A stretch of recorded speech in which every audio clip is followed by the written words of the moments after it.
3, 2, 1. Hello and welcome to The Divide, Understanding and Solving Income Inequality. Today I'm here with my co-host, Ben Judy, and I'm with Eli Evie, and we're going to be giving you a tour into the world of income inequality and the increasing wealth gap. To kick it off, we're going to call up income inequality expert Dr. Schmuffenheimer to give us a great definition on what income inequality is.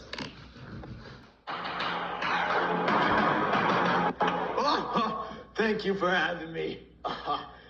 Today, what am I going to be doing for you guys? I just want you to give us a quick definition of what income inequality is, so that the... Sure thing. Income inequality means that some people earn more money than others, often because they have more access to good jobs, educational resources, while others are stuck with low pay and fewer opportunities.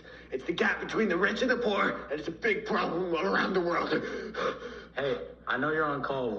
You know you don't have to yell. What? You know you don't have. What? You know you don't have to yell. I can't hear you. Just because you can't hear doesn't mean we can't hear you. You're talking pretty loud. I'm out of here. well, that guy was interesting. Man, old people, they don't understand phones, am I right? Yeah, he was 18.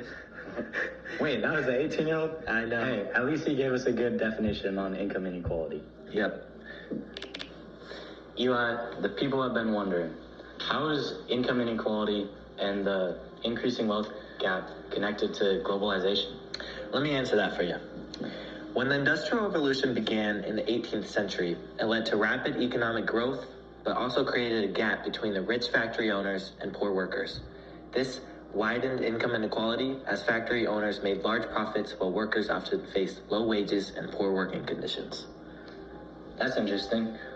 What about the Industrial Revolution? You mean globalization? What about globalization? Well, in the modern era, globalization has increased trade and made businesses more connected worldwide. While it has boosted economies, it has also made rich countries and companies wealthier, while workers in poor countries sometimes earn low wages. This has increased the gap between the wealthiest and the poorest. To follow that up, hit me with some data, Ben, on the current state of our problem, income inequality. Okay, listen, this might be a rocky road for you here. It's okay, that's my favorite ice cream. All right.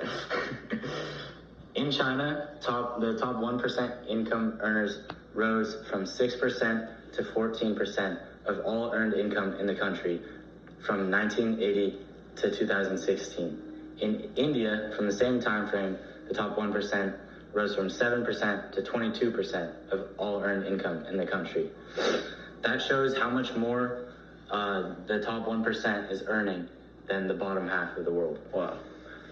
Listen to this one. You might want to put your seatbelt on. Seatbelt on. The poor population of the world account for 50% of the entire population. Whoa. They only account for 9% of the income earned. Bro. 50% is over 4 billion people, and they're only accounting for under 10% of how much money is coming into the world. What about something more local, like our community, the U.S.? I mean country, not community. Sorry.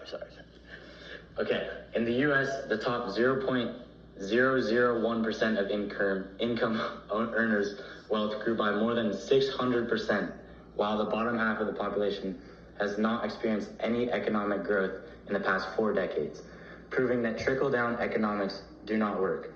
European countries' top percentage economic growth is 5 times lower than the U.S., but their bottom half has an income growth of 25%. That's because they don't use trickle-down economics, and their top earners and their poor people are closer together in their income growth. Interesting. Eli, you got anything to follow that up, maybe on the global scale? Sure do. Over the past 4 decades, income inequality has risen within advanced economies as well as emerging economies. This accounts for about 2/3 of the world's population and 85% of the global GDP.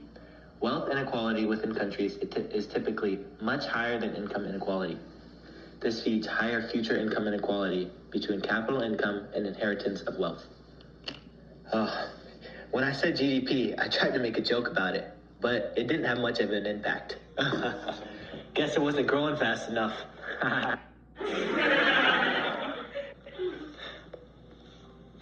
mentioned trickle-down economics earlier, and I just want to give you a layover of what that is and why it's not working in the U.S. Trickle-down economics is when more money gets fed to the top earners of the country, and they are given tax cuts, giving them more money to create more jobs, and it's supposedly supposed to give more people jobs, and the money that's given to the top earners is supposed to trickle down, as in the saying. It doesn't work, and there's statistics that prove this in the U.S. Over the past 50 years, personal income in the U.S. has increased by 317%, but federal revenue has only increased by 252%. Instead of investing in public goods that benefit anyone, the top earners have prioritized personal consumption. Public housing, education, and transportation have suffered. For instance, the government spending on public goods, which is made up 22% of the U.S. economy in 1915, dropped to 17.6% by 2021. Wow, that's some data, all right. Let me give you more. As public services decline, fewer people use them, reinforcing inequality and making it harder for poor people to access opportunities for upward mobility. Many Americans feel anxious about their financial situation. This paradox is partly due to the divide between private wealth and public goods. While wealthy people enjoy luxurious lifestyles, public services like schools, parks, and public transportation deteriorate. Man, all this talk about income inequality. Is there a solution? I think it's needed. Of course there's solutions, but we need to implement them in the right way so that they actually work. Yep. Many solutions have been tried, but they have little impact and don't really cover the whole spectrum. But we have a solution that covers all parts of the problem.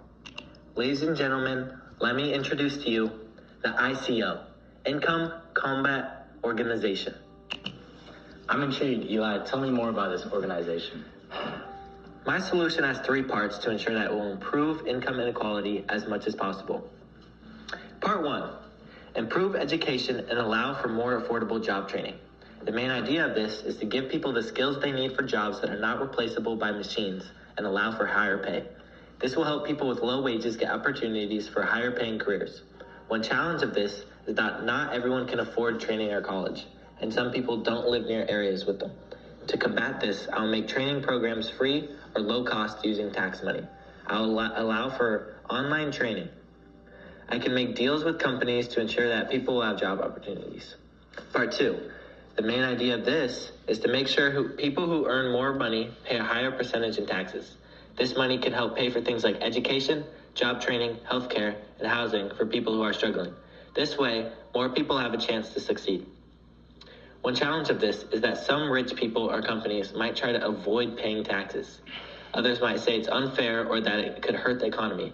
To combat this, I will make tax rules more fair by closing loopholes so the rich can't easily avoid paying. I will use the tax money only on programs that help people get better jobs and education. I can give tax breaks to companies that treat workers well and invest in their employees. Part 3. The main idea of this part is to encourage or require companies to treat workers fairly by paying good wages, offering benefits, and providing safe working conditions. Companies that do well should help the workers who help them succeed. One challenge is that some businesses may not want to do this because it costs more. Some people might even move jobs to other countries with less laws. To combat this, I will give rewards like tax cuts or public recognition to companies that pay fair wages and invest in their workers. I will support global agreements that stop companies from moving just to avoid helping workers. I can also encourage people to support businesses that treat workers well. In conclusion, each step works with each other to in turn create less income inequality globally.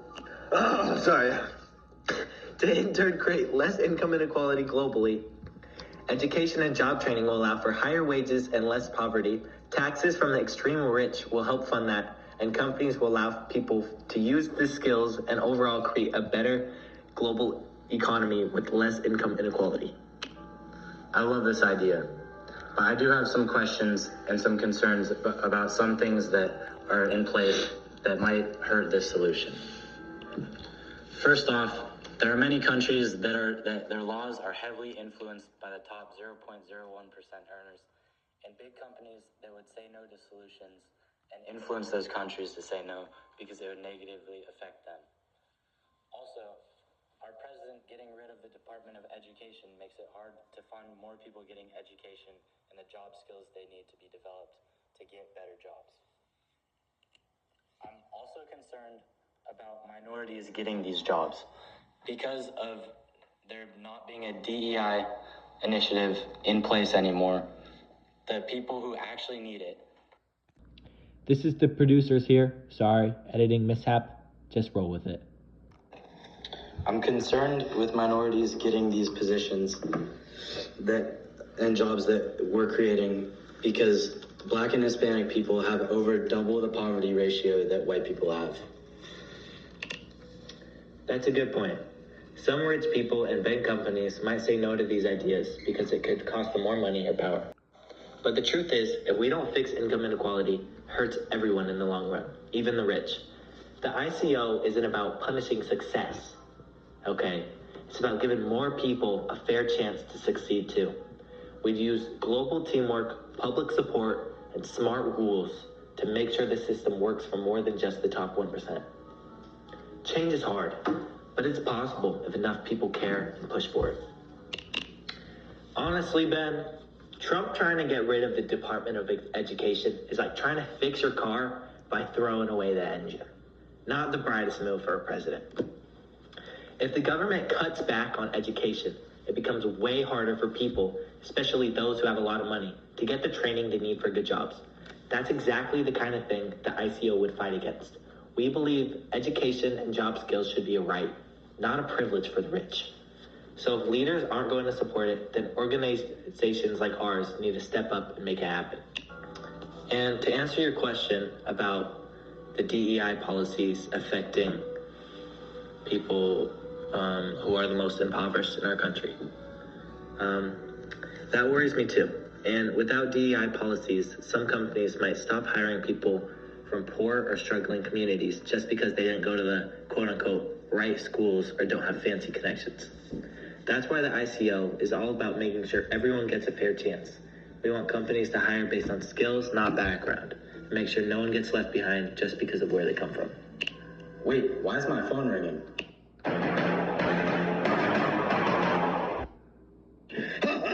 It's me, Dr. Smoovenheimer. I'm listening to your podcast live, and to be honest, I actually like the idea of the ICO or whatever. And I've called because I would like to be your first investor. You thought it would be that easy, huh? But there's one condition. You must send me feed pics. But I will give you $1 million. Whoa. That's a weird request. But $1 billion is $1 billion, especially if it's going to people who are in need. So I guess we're going to have to make that deal. I already transferred the feet pick, Dr. Smoovenheimer, so check the phone. Yes! Transferring the $1 billion now. Thank you. And I hope the ICO works. Dr. Smoovenheimer, you're the best, and you're making real change in this world. Peace, my brethren.